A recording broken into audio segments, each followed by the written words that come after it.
aí galera, ligada aqui na nossa página de Chuá, no tupi.fm. Hoje eu tenho um convidado especial, que é o Daniel Riente, presidente da Federação de Basquete do Rio de Janeiro, para a gente falar um pouco do campeonato estadual masculino adulto, trabalho de base também que é desenvolvido, para a gente falar do basquete do Rio de Janeiro. Daniel, obrigado pela presença, prazer falar com você aqui na nossa página de Chuá, no tupi.fm, na Super Rádio Tupi. Eu queria te fazer essa pergunta inicialmente, que é sobre o campeonato estadual. São 3 clubes, como que se chegou a essa fórmula, como é que foi essa definição? Primeiro eu quero agradecer a você, Thiago, a Rádio Tupi, para a abertura da gente falar de basquete, porque é sempre bom falar da nossa modalidade aqui no estado do Rio de Janeiro. Na verdade, a ideia do campeonato estadual era a vinda do Vasco também. Então até da última hora o Vasco também não pôde estar presente da NBB. Foi até no último dia, no dia seguinte, uma reunião lá em São Paulo da NBB, e no dia anterior o Vasco teve problema de verba e ele saiu do campeonato da NBB. Mas a ideia era a gente ter o próprio Vasco e com uma possibilidade também do Macaé.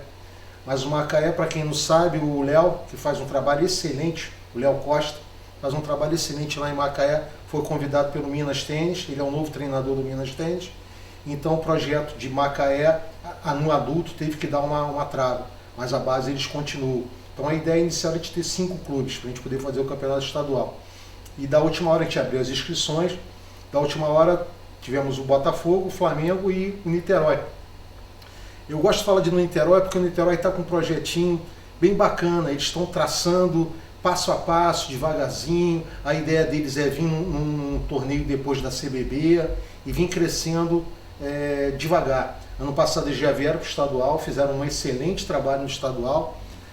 Esse ano eles estão com uma equipe de sub-19 disputando o campeonato de base do Rio. Quem pensa que o time do Niterói, o time do Niterói está completando, não está. Ano passado ele deu até alguns sufocos nas equipes que jogaram o estadual junto com ele, e que foi bem bacana para o projeto Niterói. Niterói é importante para o estado do Rio de Janeiro, como os outros municípios também são importantes em ter basquetebol. O Niterói, como é mais fácil, está mais perto do Rio, eles começaram com esse projeto. O Flamengo, 6 vezes campeão da NBB, a gente não precisa falar nada. Com certeza. Que eles vêm num projeto de crescendo. Eu fico até muito orgulhoso do trabalho que o Flamengo faz dentro do nosso estado, que é um trabalho para ser copiado. O Botafogo começou num projeto nosso, da FEBERJ, que a gente tem 2 coisas distintas. A gente tem o campeonato estadual e a gente tem um campeonato que se chama Campeonato Cariocão. Sim. Que é um campeonato para os clubes de menor investimento entrarem nesse campeonato e começarem o seu projeto de basquete para entrar no estadual. O Niterói veio fazendo isso. O último campeão do Cariocão foi o Niterói. O Botafogo começou com esse projeto. O que me impressiona, eu falei isso até no Abrital para o Glaucio, o diretor, o trabalho que o Botafogo fez em 4 anos, ele veio fazendo, entrou no Cariocão, foram campeões do Cariocão 2 vezes, vieram para a Liga Ouro, foram campeões da Liga Ouro e vieram para a NBB. Com a NBB eles chegaram numa semifinal. Nós estamos falando de dinheiro, de investimento, que não é um investimento tão alto igual é o do Flamengo. O trabalho com o Léo Figueiró, que acabou de ser campeão da Sub-21 sul-americano. Melhor técnico da NBB, surpresa total para quem não acreditava no Botafogo e no projeto do Botafogo. Trabalho de excelente nível. Perderam para o Flamengo numa semifinal, mas foi jogo tudo suado, quem acompanhou viu isso. O crescimento do Botafogo nítido. Estão vindo reforçado agora para essa etapa do NBB. As pessoas costumam comparar muito com São Paulo. Porque São Paulo é um grande centro. Realmente, São Paulo é um grande centro. Tem basquete em todo o estado. O interior é forte, muito forte. De 11 etapas que tiveram o NBB, São Paulo ganhou 2. Ganhou um com o Bauru e um com o Paulistano. O Flamengo ganhou 6 e o Brasília ganhou 3. Então, um campeonato forte, ele é um diferencial, sim. Mas, para quem está fazendo o projeto, almejar, não, eu vou fazer um campeonato forte aqui, eu vou ser campeão da NBB. A gente vê que isso não acontece porque está acontecendo em São Paulo o inverso. São 11 etapas e, tirando o brasileiro que tinha antigamente, que tinha a Franco, um time muito forte, teve o Coque Ribeirão Preto também muito forte, mas hoje, que é o NBB, que é o nacional do basquete, a gente tem São Paulo com 2 títulos somente. Então, o que aconteceu? Em 2017 os clubes resolveram não ter estadual. Começou um campeonato da NBB, eles não começaram tão bem. Ano passado a gente fez um estadual. Para quem curte basquete e acompanha basquete, Franca teve, no decorrer da NBB, 2 ou 3 derrotas somente dentro do ginásio deles. Um foi para o Botafogo. A segunda rodada, o Botafogo jogou lá em Franca e ganhou do Venceu. Franca. E o Flamengo no Super 8. E no Flamengo no Super 8. E na decisão. E na decisão, um jogo. 2 jogos ele perdeu e no último jogo ele foi campeão. Então a pressão é grande, o ginásio fica lotado, a cidade abraça. E isso, o Flamengo superou tudo e conseguiu lá ser campeão da NBB com um trabalho de excelente nível, de excelente qualidade do Gustavinho e de toda a comissão técnica. Somente diretoria. A diretoria hoje está alinhada muito bem com o basquete de base, eles estão antenados, fazendo tudo. A CBB está com uma nova gestão, que é o Gui Peixoto. A gente teve uma gestão muito ruim da CBB passada, que deixou um legado muito ruim para o basquetebol do país. Tivemos suspensão de FIBA, coisas absurdas que a gente não podia jogar base. Isso atrapalhou uma geração de garotos de base que vinham e atrapalhou até o futuro que a gente almejava para as seleções. E agora, quando a CBB não está um mar de rosas, mas a CBB, o trabalho que ela vem fazendo, que ela herdou, foi muito complicado para ela. Então ela vem trabalhando.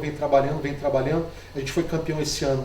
Eu não vou lembrar tudo de cabeça, mas a gente acabou de ser campeão agora de Sub-14 feminino. Fomos campeão pan-americano feminino. Hoje dá orgulho de você ver o basquete feminino do Rio jogar. Eu via basquete, eu feminino, eu falo assim, pô, cara, fraco. Hoje eu tenho uma nova visão. E o que os caras fizeram? Trabalho. Vamos trabalhar. Trouxeram o Neto, multicampeão aí com o Flamengo e na vida inteira dele. Começou a fazer um trabalho sério, foi muito bacana isso pro Brasil, vai ser muito bacana. Ganhamos agora o Sul-Americano 21, bicampeão, que ano passado a gente foi. Com detalhe, a gente estava assim, 2 atletas que estão na seleção, que é o Didi e o Iago. Sim, então na seleção do Mundial. Estão na seleção Mundial, eles não jogaram na seleção principal. Se eles jogam, nós atropelamos a Argentina, cara. A Argentina é uma referência de basquete no mundo. A Argentina é um modelo a ser copiado. Tirou deles, se não foi mais de 20 pontos, foi quase 20 pontos. Isso é importante para o basquetebol do Rio. As pessoas cobram muito, mas a CBB hoje não está fazendo brasileiro de base. Brasileiro de base entre seleções, realmente não está. A gente tem que ser, uma coisa que eu fico muito chateado, eu vi crítica, principalmente de pessoas que não fazem nada pelo esporte e ficam criticando de quem está tentando fazer. Eu vejo, não é que eu estou lá dentro da CBB, eu não estou lá dentro da CBB, eu estou fora. Eu sou uma federação filiada à CBB. E eu vejo o trabalho que eles estão fazendo, eles estão tentando. Mas problemas diversos, de verba principalmente, ninguém faz nada sem dinheiro. Você não consegue trabalhar sem dinheiro. E estão tentando fazer o que dá para ser feito. E eu acho que até as próprias federações elas têm que se movimentar. A gente está começando a fazer um trabalhozinho entre Rio e Minas, a gente começa a fazer uma seleção de base. Vamos começar com o Rio e Minas aqui, daqui a pouco envolve São Paulo, daqui a pouco o Espírito Santo, aí virou uma Copa Sudeste. Fica um campeonato mais, exatamente. mais então, fortalecido, de seleções, né? Que a gente não está falando de clubes. Sim. Porque na verdade os próprios clubes eles se movimentam, alguns fazendo várias coisas e vão disputar alguns jogos fora do estado. Você até falou de Minas. Existiu a possibilidade do Minas jogar o Campeonato Carioca? Não existiu? Chegou a ter conversa? Na verdade, a gente teve uma conversa com o Minas. Como eu conheço o Léo, eu liguei diretamente para ele. A ideia de se fazer um triangular. Sim. Entre Minas, Botafogo e Flamengo. Sim. Por problema de datas, a gente não conseguiu fazer isso. A gente não conseguiu unir essa forma. E a gente tem uma coisa também que trava muito. A gente tem Mas aí não teria participação do Niterói? No triangular não, mas a gente teria o estadual. Sim. Eu até pensei num quadrangular, que eu consideraria o Niterói. Acho que o Niterói ele tem que estar dentro de tudo que a gente fizer dentro do estado, ele tem que estar dentro, até por causa do trabalho que eles vêm fazendo de excelência. Mas por problema de datas, a gente não consegue. A gente tem o Flamengo agora viajando dia 16 de setembro, vai disputar um torneio da NBA lá no Uruguai.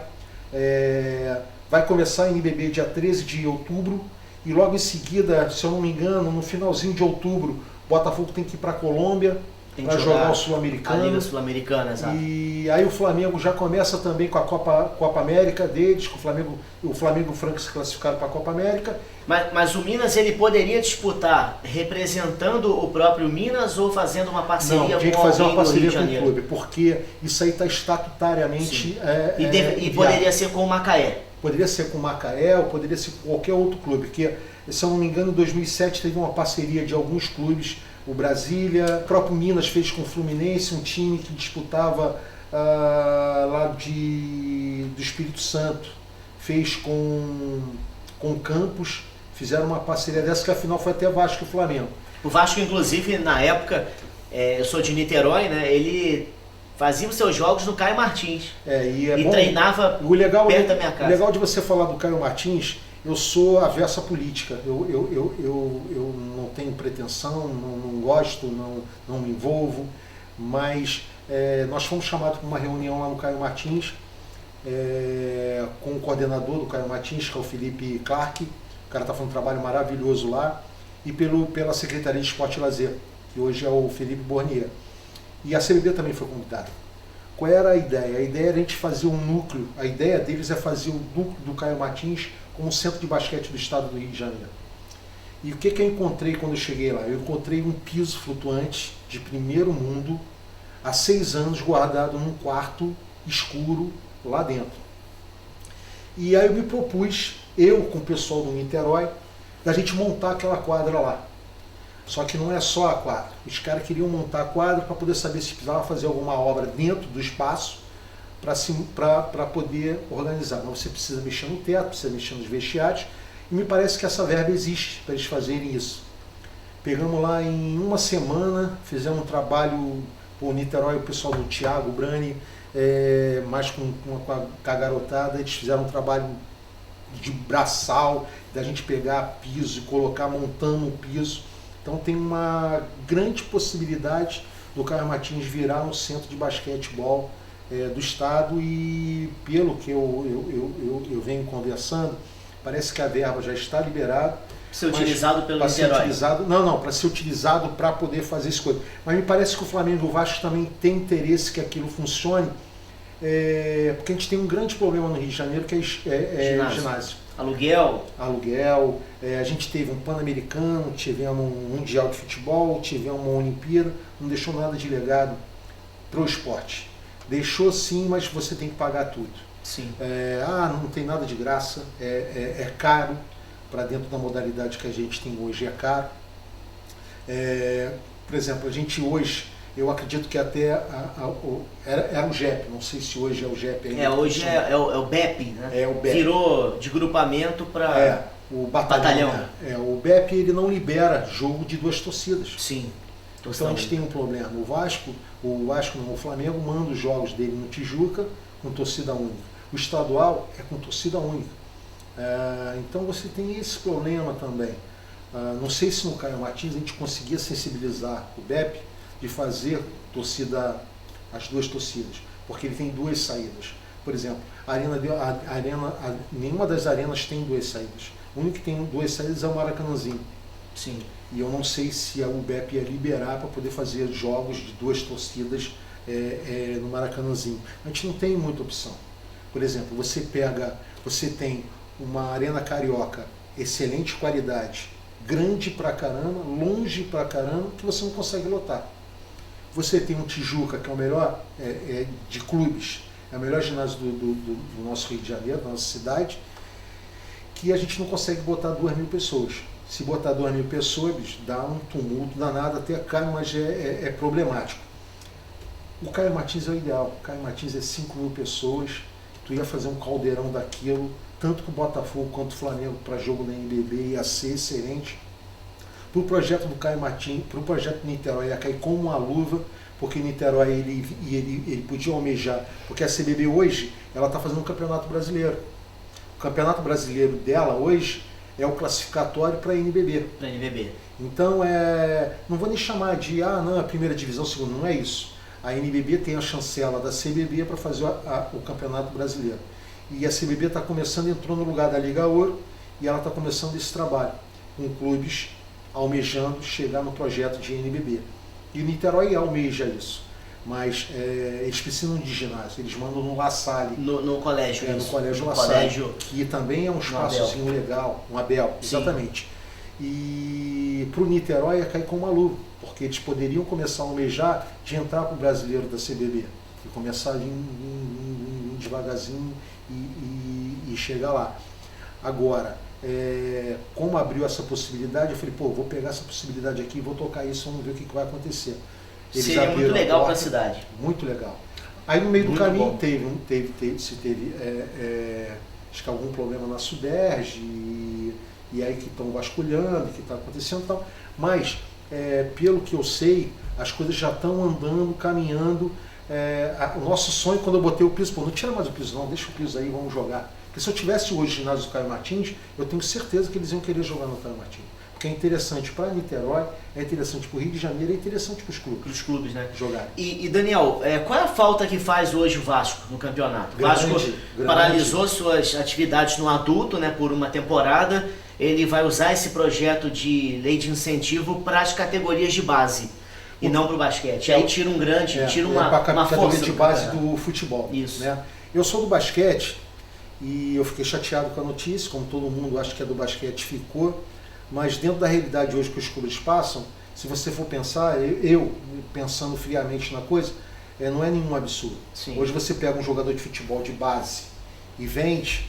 Você ganha 20, 30, 40, 15, você vê o Vasco ganha dinheiro com o Felipe Coutinho até hoje. Sim. As transações que vai vindo pelo Felipe Coutinho. Mas é ruim para o basquete. A estrutura de base do Vasco é excelente nível também. Ele tem equipes também... de todas as categorias deles, todas elas são top, estão sempre também disputando título, estão sempre brigando por títulos, mas para o basquete não ter o Vasco no adulto é ruim, porque é um time de tradição, é um time que faz um trabalho também bacana, e para a gente que é do basquete foi meio de surpresa. Porque como é que vocês receberam essa informação? Cara, foi se não foi no mesmo dia que o Vasco falou que ia sair, foi no dia anterior. Não vem assim, não, cara, a gente tem grande chance de não participar, tá? Aí você já vai acostumando, já foi um recado. Né? Mas não, a parada é, a gente terminou um projeto de basquete adulto. Isso pra gente repercutiu muito ruim. Volto a dizer, a gente tem um grande problema de dados. Eu já estou pensando em algumas coisas para ano que vem que dá pra gente poder fazer para aumentar o número de equipes, mas para isso eu tinha que começar o campeonato mais cedo, mas aí eu começando o campeonato mais cedo, o Flamengo está de férias, está montando o time, o Botafogo está de férias, está montando o time, então os times que estão na NBB hoje. Sim. E aí não adianta você fazer um campeonato, né, aos a não ser que você faz um e fala assim, ó, Botafogo e Flamengo eles entram nas quartas de final. Sim. Alguma porque coisa não interessaria você ter um time que não fosse o time principal do Flamengo. Né? Aí as pessoas falam, Botafogo, por exemplo, a gente tem o Fluminense. O Fluminense já não faz um projeto já há bastante tempo. Eu te perguntar do Fluminense. Já não faz um projeto de adulto. Tem essa possibilidade? Hoje não. Com a nova diretoria, não, sinceramente a gente ainda não parou para conversar. O Fluminense também teve sempre um bom trabalho de base. Há pouco tempo atrás eu soube de alguns atletas, ex-atletas no caso, que tentaram um contato com o Fluminense para buscar desenvolver essa modalidade no clube. Mas o Fluminense passando por esse momento, né, troca de diretoria, questão financeira também que é complicadíssima. Eu não vi esse projeto ele crescer, mas eu vi uma tentativa, né? Seria mais um time de torcida, de massa para engrandecer o campeonato. Porque na base eles também têm todas as categorias. Eles fazem um trabalho também muito bacana lá na base do Fluminense. Agora, quando você fala de projeto NBB, friamente, não é para amador. Você tem que ter um projeto de médio e longo prazo, tem que ter dinheiro, porque a entrada da NBB ela tem um custo muito alto. Os clubes têm que apresentar uma garantia né, financeira para poder fazer... participar e não abandonar a competição. Exatamente. Aí você começa a pensar o seguinte, pô, o Fluminense não podia vir disputar o campeonato? Podia. Mas dentro dessa história de clubes, dentro da cabeça deles, cara, eu vou botar um time aqui que vai jogar contra o Flamengo vai dar de 100 pontos de diferença. Um exemplo. Ou o Vasco, ou o Botafogo, ou entre eles. Tem essa. O Niterói não. O Niterói veio com a proposta, cara, a gente sabe da nossa limitação. E foi muito bacana eu acompanhar os jogos ano passado, porque todos os jogos dele, por incrível que pareça, tirando acho que um jogo do segundo turno lá no Flamengo, que o Flamengo deu uma equilibrada, deu uma deslanchada, o resto foi tudo pau a pau, cara. No terceiro quarto, pro quarto que os caras abriram. Inclusive, quem não acompanha, né, quem não está presente, jogos do Niterói no Abel, no ginásio La Salle, são lotados. São jogos com o ginásio cheio, com a presença da galera, faz um bagunço. O pessoal, os moradores dali abraçando mesmo o projeto do Niterói, bem bacana de ver isso acontecer. Tem alguns jogadores experientes, né? Tem. O Rodrigo Bahia, o Wagner, pivô, jogou no Vasco, jogou no Flamengo. Tem alguns jogadores que vão dar essa sustentação, vão dar o know-how para o Niterói. O Wagner que começou no GQA. No GQA também. GQA de base. Aliás, eu ia te fazer essa pergunta, eu vou fazer agora que você puxou do GQA. O Iago, armador da seleção brasileira, ele veio de um... Conta pra gente, ele veio de um projeto... O Iago, ele veio de um projeto da cidade de Tupã, de São Paulo, de um projeto chamado Casa do Garoto. O treinador lá é o Cleiton, que ele faz um trabalho de excelência com a garotada da cidade. Hoje eles têm um projeto feminino muito forte. E como tem em São Paulo tem sua vantagem e sua desvantagem, que é você transitar, fazer a parte logística em São Paulo é um pouco complicado. Então eles disputavam o Campeonato Paulista. Como eu já tinha trazido alguns garotos no passado, inclusive o irmão dele, eu trouxe o Iago com 10 anos para o GQA. Iago com 12 anos ele foi para o Palmeiras, mas com 10 anos tu já olhava o garoto e já via que ele era diferenciado. E ele é diferenciado. Tanto isso que a gente está vendo hoje. Ele tem 20 anos, cara. Tem 20 anos, mas ele pegou a seleção já com 18. Nas categorias de base, ele foi seleção brasileira em todas. Ele foi, com 19 anos, ele foi campeão com 18 anos, ele foi campeão da Sub-21, foi o MVP do campeonato. Então é um garoto super diferenciado. Falando em seleção, você pega essa seleção hoje que está... Os caras fizeram uma mesclagem com a galera das antigas, com a molecada nova, que eu acho que vai dar liga. Daniel, vai ser campeão mundial? Vai ser campeão? Não vai. Mas vai ter um sucesso. Vai ter um sucesso, eu tenho certeza, porque, volto a te dizer, eu não sou um cara que eu fico criticando. A gente vê as pessoas que trabalham e bate pau. Esse treinador que eles trouxeram de fora, que por um acaso é até um esforço do próprio presidente da CBB, tu vê que o cara trabalha. O cara trabalha muito e isso dá resultado. A seleção brasileira é a 21. A 21 eles se juntaram, se apresentaram no aeroporto e foram para a Colômbia. Rápido, sem treino, sem... Só que eles fizeram uma estratégia muito bacana. Eles chegaram com 8 dias de antecedência. Numa cidade acima do nível do mar. Fizeram uma adaptação. Fizeram uma adaptação de 8 dias. Então quando eles começaram atropelando. Se você vê os jogos da seleção do Sub-21, eles foram campeão invicto, atropelando. O Léo Figueiró, dá orgulho de tu ver o cara trabalhando. Porque o cara trabalha, tu vê sangue nos olhos do cara de trabalhar. Isso é legal, porque você vê aqueles caras que falam, que são aqueles caras que, não, porque a tática, o cara vai pra quadra e trabalha. Se não fizer isso, é igual o Gustavinho. O Gustavinho, eu tive a oportunidade, eu tinha uma reunião lá no Flamengo, já como presidente da federação, eu passei pela quadra, o Flamengo estava treinando, intenso o treinamento dos caras, fiquei impressionado, porque tu pensa assim, treino, os caras ficam dando migué no treino, dá aquelas corridinhas, meu irmão, treino... Reflete o que é o nível do time. Reflete o que é o nível do time. Ô Daniel, nesses jogos do Carioca, você disse, né, até por uma questão de segurança, isso já é uma determinação da polícia militar, são jogos com torcida única. Isso acontece, né, no futebol, no basquete, sempre que envolve os grandes os times de camisa do Rio. Então o Botafogo joga no seu ginásio. Isso. Oscar Celar em General Severiano. Isso. O Flamengo joga no Tijuca. Isso. E o Niterói manda o seu jogo no ginásio La Salle no Abel. Exatamente. Numa final, você falou do Caio Martins, por exemplo, de um projeto. Se eu tenho o Caio Martins pronto... Você tentaria um jogo lá. Com certeza. E não tendo ele, a final vai ser assim com torcida única? Com torcida única com e o ginásio do melhor de cada colocado. clube. Exatamente. Do melhor colocado. Há uma possibilidade de você tentar, por exemplo, o Maracanãzinho para uma final? É uma coisa muito importante a gente falar sobre isso. A federação ela não indica a quadra. Isso vem do mandante? Vem do mandante. Se o Botafogo ou o Flamengo falar, não, eu vou indicar aqui a quadra do Maracanãzinho, um exemplo. Eles vão jogar. Por exemplo. Mas aí com a torcida única. Com a torcida, aí você depende do BEP. Sim. Mas há a possibilidade dos clubes e a federação tentarem isso, ou isso já está meio que pré-definido que realmente. Já está pré-definido porque a gente vê uma distância muito grande disso acontecer. E que tipo de média de público vocês esperam, por exemplo? Olha, você tendo uma noção. Estou fazendo uma noção do campeonato da NBB, que quando a gente fala de NBB, mas é um campeonato brasileiro, só que não é um Flamengo e um Botafogo. É um Flamengo e algum time. O que estimulou eles de não jogarem na arena, com certeza, foi público, que não enchia muito. No Tijuca eles tiveram uma média de público grande, fizeram um bom público.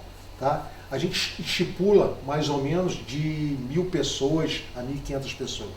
Se for no Tijuca, chega até 2.000 pessoas, com certeza. Isso numa média de toda a competição? Não. Ou nas finais? Numa média de toda a competição.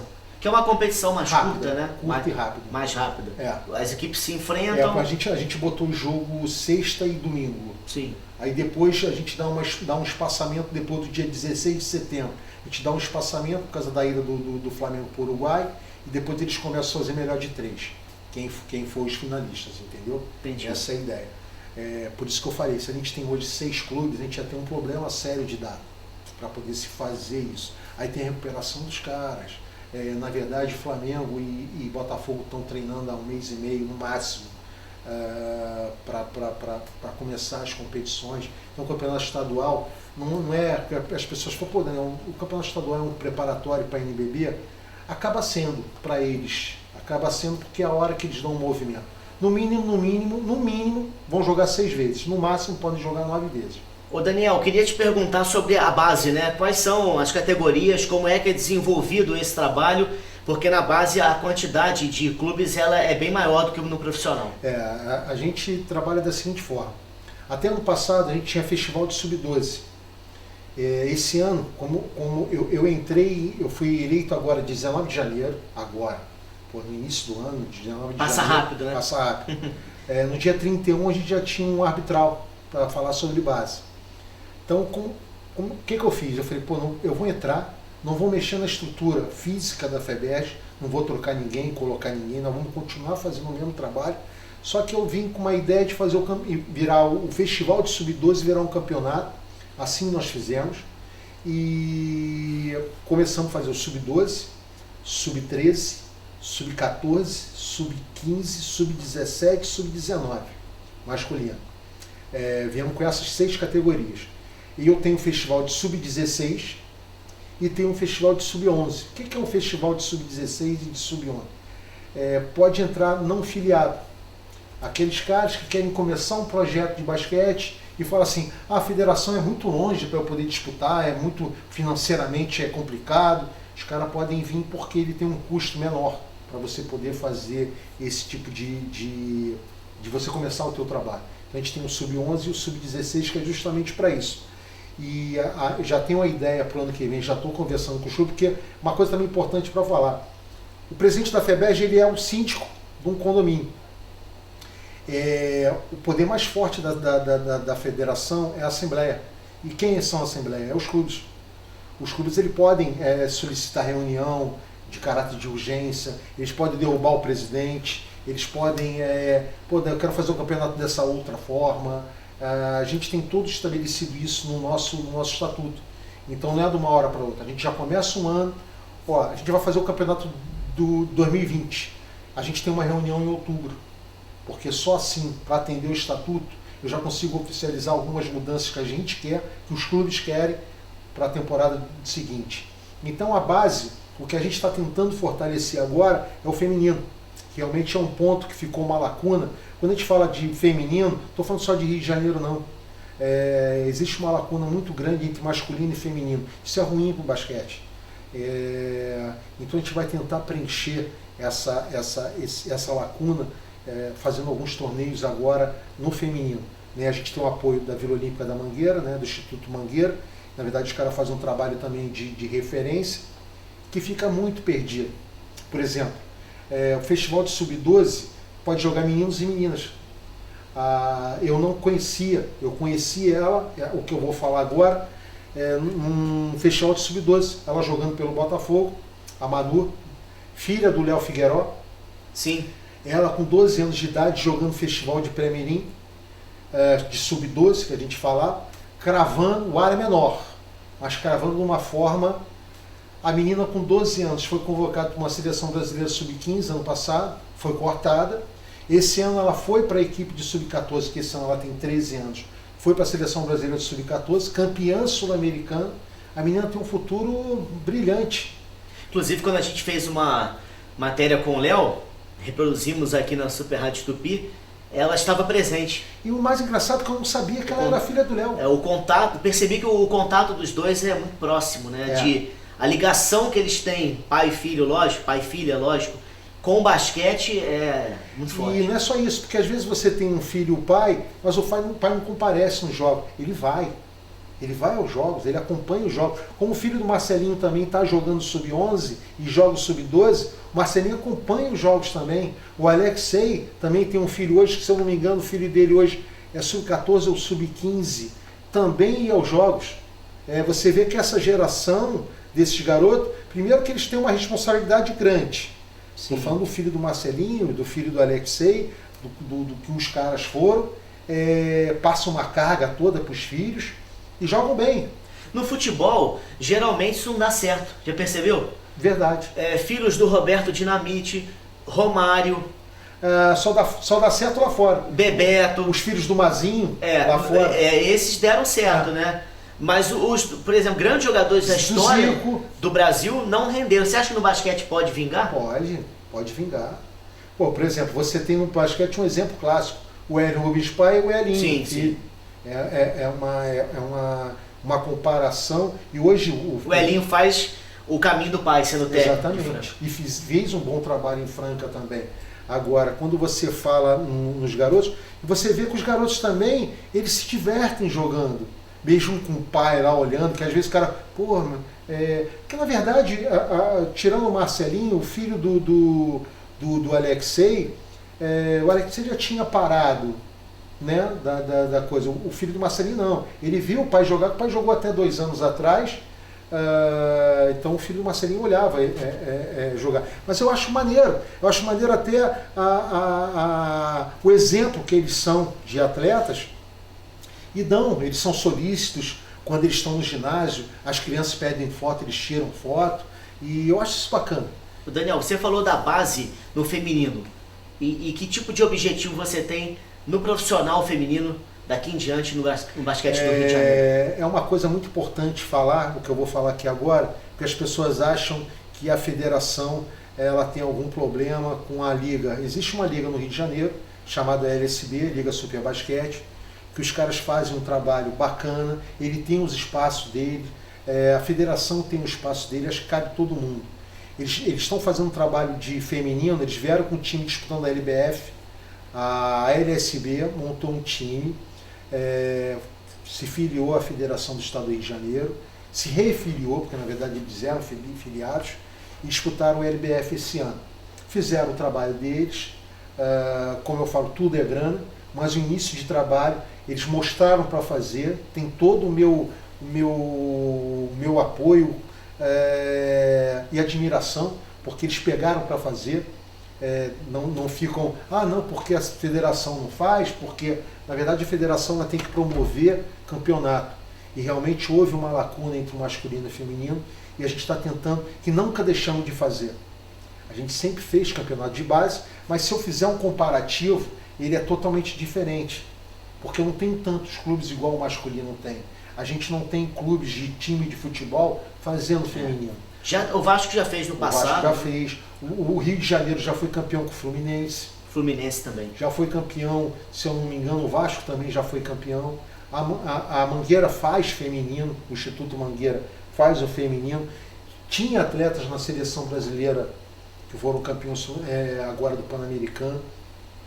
Tinha meninas campeãs sul-americanas sub-14. Então, e o que a LSB fez? Vindo, mostrou a cara, fizeram um trabalho muito bem feito, muito organizado. Na LBF é de bater pau. Porque, então não tem essa, não, porque a federação ela fica longe da LSB, a LSB fica longe da federação. Acho tudo isso uma bobagem. Eu acho que a gente pode caminhar junto, fazer as coisas juntos e trabalhar junto em prol do basquete. Tudo é basquete. Se a gente ficar pensando, não, porque o cara faz, eu não faço, porque eu não, ele faz, eu não faço, besteira. Volto a te dizer, eu tenho que elogiar o trabalho que a LSB fez com o feminino na LBF. E espero que ano que vem eles estejam fazendo de novo e a gente apoiando de alguma forma. Como é que a gente faz o apoio? Fazendo campeonato, trazendo atletas para ela vir crescendo. Hoje uma atleta de sub-14, daqui a pouco ela é adulto, passa muito rápido. Você conseguiria destacar alguns jovens que hoje são referências, por exemplo, na base do Rio? Tem alguém que pode ser uma potência no basquete no futuro do Brasil? Enfim. O Clube Central, lá de Niterói também, eles têm um garoto. A gente ficar falando de atleta, a gente pode esquecer alguns, sim, mas aqueles garotos que te chamam tem a atenção. Tem alguns que não tem como, né? Estão na cabeça. Tem o Matheus, esse garoto do Clube Central Sub-15, muito bom. A gente tem o Gabriel, do Flamengo. Inclusive, o Flamengo ele está indo para a Espanha, está indo jogar na Espanha, também Sub-15, garoto muito bom. E outros. Aliás, o Clube Central foi quem revelou o Lucas Bebê. Lucas Bebê. Quem revelou o apelido dele virou o Anderson Varejinho. Né? Também o filho do Valcir, muito bom. Foi jogar depois no basquetebol de fora. De alto nível. Se eu não me engano, ele teve uma lesão, né? Teve um problema agora, está se recuperando. Mas ele são crias lá de Niterói, do Clube Central. Cansei de ver jogo lá. É um trabalho muito bem feito na parte administrativa. Apesar de ele hoje ser treinador do Sub-19 do Tijuca, ele tem a parte administrativa do Central que ele toca com muita competência, que é o Rodrigo Cambach. Sim. Ele faz um trabalho muito bem feito junto com os pais lá dentro do Clube Central. De trabalho, de base, de criança, né? Que vira e mexe, eles estão sempre brigando por título. Esse ano eles estão brigando no título Sub-15. Se eu não me engano, eles estão até em primeiro lugar. E as coisas que vão acontecendo no Rio, por exemplo, eu vi um garoto, Antônio, esse garoto era do Sub-12 do Fluminense ano passado, eu fiquei surpreso com o garoto, como ele jogava. Foi jogar em Campinas. O irmão foi chamado para jogar em Campinas, ele foi também, perdemos uma joia rara, um garoto de Sub-12. Os filhos, a gente está falando de filho, eu esqueci, o Ricardinho. Sim, sim. O Ricardinho tem uma... A gente fala, tu tá montando um time de basquete, cara? A família tá grande dele. O filho dele que joga Sub-12 no Fluminense... O Ricardinho é uma baita pessoa. Cara também muito, muito, muito legal. E você vê que os garotos também não carregam peso de ser filho de quem não, porque eu tenho que jogar igual meu pai. Pelo contrário, também é um exemplo bem bacana de basquete. E eu falei uma vez, mais ou menos uns 10 anos atrás, que a base do Rio de Janeiro, a gente tinha que ter pessoas falando de base, porque quando chega o estadual adulto, as pessoas perguntam sempre o estadual adulto. O estadual adulto é o que vende, na verdade, numa mídia. Mas hoje, com a internet, com a facilidade de comunicação, a base ela é muito bem desenvolvida.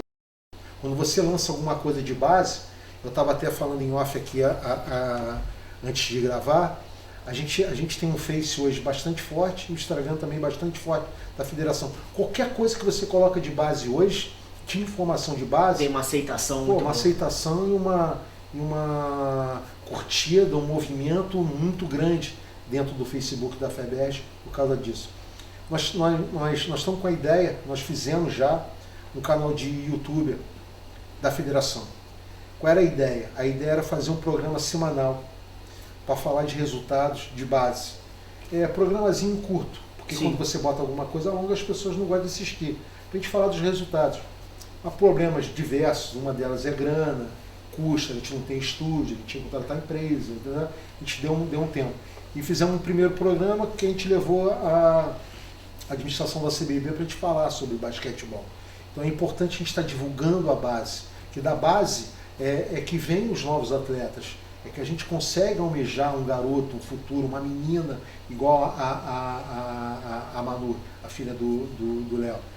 Essa menina daqui a pouco vai estar estourando em cima. Aí você, tu não tem perigo dela ficar mascarada? Não, porque o pai não vai deixar. O pai bota ela com o pé no chão e fala, filha, é assim que tem que fazer, é assim que tem que trabalhar, é assim que tem que coisar. Com certeza ele vai botar para trabalhar, porque o filho dele também joga basquete, joga no Botafogo, joga base lá no Botafogo. Se eu não me engano, sub-12 também. Também um bom garoto. Então, mas a Manu, pela altura, pela desenvoltura, até pela dificuldade que a gente tem. Por exemplo, hoje a gente consegue fazer uma seleção de sub-15. Eu vou ter 20 nomes. Lógico que tem alguns destaques, mas eu vou ter 20 nomes para botar numa seleção para ficar top. O feminino não dá 20 nomes. Mais difícil. Mais difícil. Você vai ter até os 20 nomes. Estou falando de nível, de competição, equipe competitiva. Ou praticamente a gente vai levar um time do Instituto Mangueira, ou mesclando com algumas outras meninas. Mas por isso que a gente tem que fazer basquete, a gente tem que falar de basquete. Então eu volto a falar sobre a LSB. A gente montar uma coisa que a gente não ande paralelo é burrice. Você vai para lá, eu vou para cá porque eu não quero me envolver. A gente tem que andar paralelo junto, entendeu? Então, para a gente poder fazer o basquetebol do estado forte. A gente já vem trabalhando para desenvolver o interior, a base do interior também. Todo mundo faz basquete. Mas a gente tem que ir lá para os caras, a FEBESP está aqui, o que a gente pode ajudar? O que a gente pode fazer para te ajudar? A gente já ajuda na Copa Serrana, que é um trabalho muito bem feito pelo Clube Comaria. Já tem algum tempo fazendo base. E tem que desenvolver isso, dividir o estado, norte, região dos lagos, região serrana, que já está funcionando, sul fluminense, Baixada. Pai, tu não tem noção de quantos jogadores existem na Baixada. Quantos a gente pode dizer? A gente não tem um clube da Baixada jogando campeonato de base do estado. E como é que vocês tratam assim questão de colégio? Tem algum acompanhamento? Tem possibilidade de parceria? Dali pode sair um jogador, pode ser um adolescente bem trabalhado. Tem alguma coisa nesse sentido? Ou ainda pode ser que seja uma ideia nova para desenvolver? Na verdade é uma ideia que a gente está desenvolvendo. Eu tenho uma teoria muito distinta sobre isso. Eu acho que tudo tinha que começar no colégio. Todos os esportes tinham que começar no colégio.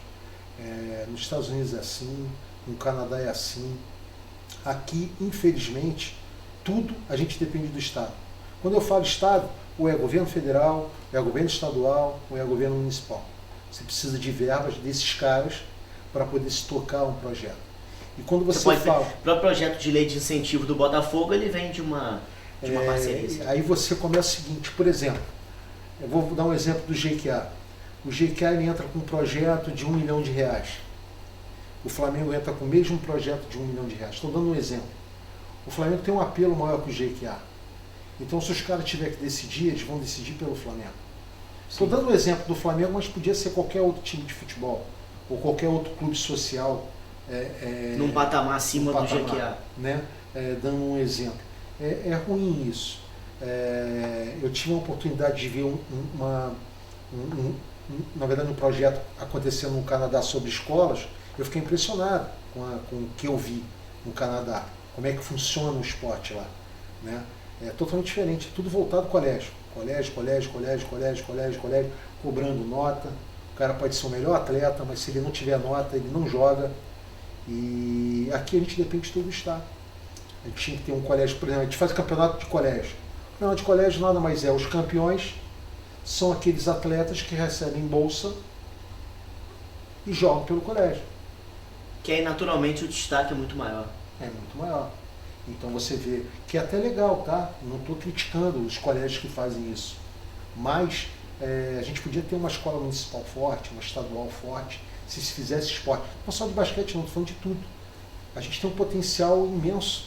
Se esse potencial fosse trabalhado, a gente ia ser potência no esporte. Tá certo. Galera, a gente fez uma entrevista aqui com o Daniel Riente, presidente da Federação de Basquete do Rio de Janeiro, para falar um pouco da modalidade aqui no nosso estado.